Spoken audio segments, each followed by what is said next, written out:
एक बार फिर से आपका स्वागत है। आइए अब आपको सीधा लिए चलते हैं चंडीगढ़। मुख्यमंत्री नायब सिंह सैनी इस वक्त प्रेस कॉन्फ्रेंस कर रहे हैं, सुनिए।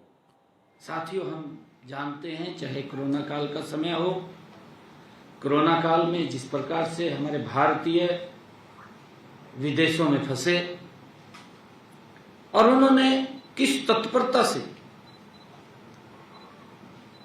वंदे मातरम, जो वंदे भारत योजना बना करके उनको वहां से लाने का काम आदरणीय नरेंद्र मोदी जी ने किया है। साथियों, हम सब जानते हैं चाहे अन्य किसी प्रकार की कोई चुनौती हो, उन चुनौतियों का भी, चुनौतीपूर्ण परिस्थितियों में भी हर बार उन्होंने देश की जनता को एकजुट करने का काम आदरणीय नरेंद्र मोदी जी ने किया है। साथियों, हम सब जानते हैं, कौन नहीं जानता, अफगानिस्तान का संकट था, पवित्र गुरु ग्रंथ साहिब को ससम्मान अफगानिस्तान से भारत लाने का काम उस संकट की घड़ी में आदरणीय नरेंद्र मोदी जी ने किया है।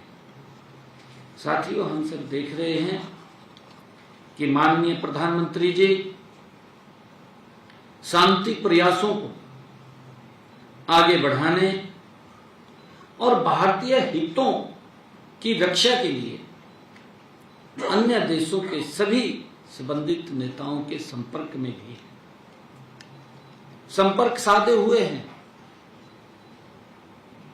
आदरणीय नरेंद्र मोदी जी राष्ट्र प्रथम और भारतीय प्रथम, हम सब जानते हैं कि इस नीति की पहली सफलता अपने नागरिकों को सुरक्षित वापस लाने और अपनी व्यापारिक हितों को स्ट्रेस ऑफ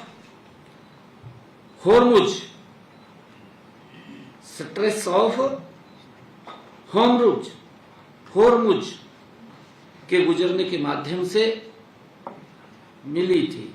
और अब आप लोग देख रहे हैं कि एक्साइज ड्यूटी में कटौती करके दुष्प्रभाव जो इस प्रकार का एक वातावरण खड़ा हुआ था, क्योंकि मैंने पिछले दिनों कहा था, प्रेस के अंदर कहा था कि जब इस प्रकार की वैश्विक कोई आपदा आती है तो देश को एकजुट होकर के उसका सामना करना चाहिए, क्योंकि आज नेतृत्व ऐसा है कि किसी को भी पीछे नहीं रहने देता, हर व्यक्ति के साथ खड़ा हुआ दिखाई देता है।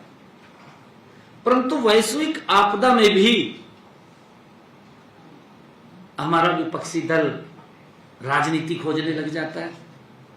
इन कहीं और तो दिखाई नहीं देता उसको, जी भाई कोई मोदी जी इतने काम कर रहे हैं, उनके बारे में कहीं ना कहीं थोड़ा बहुत तो बोलना चाहिए, पर ना बोल ले चुप तो हो जाएं, ना बोल लें चुप तो हो जाएं। परंतु आपदा के अंदर भी राजनीति तलाशना,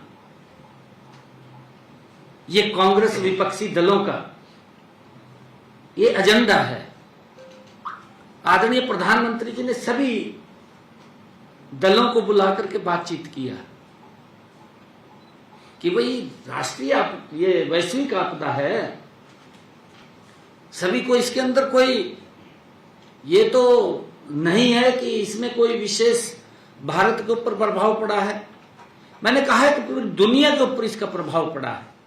आज दुनिया के अंदर पेट्रोल, डीजल, गैस के दाम बढ़ रहे हैं, यहां स्थिर हो रहे हैं। उस महंगाई के अंदर भी स्थिरता लाना, ये मंत्र अगर किसी के पास है, नरेंद्र मोदी जी के पास है, कि उनका एक संकल्प है कि मेरा देश ये विकसित भारत गति से बने, उसको लेकर के आदरणीय प्रधानमंत्री जी ने इसमें कमी की है। मैं यह भी बताना चाहूंगा कि प्रदेश में पेट्रोल, डीजल व गैस की कोई कमी नहीं है।